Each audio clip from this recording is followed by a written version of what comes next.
ہم کریں گے ہر مظلوم کی حمایت۔ بسم اللہ الرحمن الرحیم۔ السلام علیکم، میں ہوں حرین فاطمہ اور آپ دیکھ رہے ہیں حمایتی نیوز HD چینل۔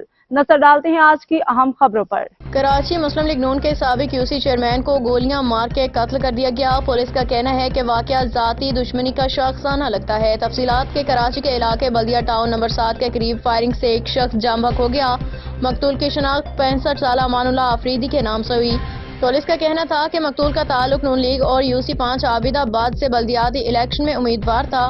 مقتول کو فجر کی نماز کی ادائیگی کے بعد مسجد سے نکلتے ہوئے نشانہ بنایا گیا، تاہم لاش اسپتال منتقل کر دی گئی ہے۔ واقعے کی CCTV فوٹیج حمایتی نیوز نے حاصل کر لی۔ فوٹیج میں ملزم کو امان اللہ پہ فائرنگ کرتے دیکھا جا سکتا ہے۔ پولیس کو جائے وقوع سے گولیوں کے خول ملے ہیں۔ کرائم سین یونٹ نے جائے وقوع سے شواہد جمع کر لیے ہیں۔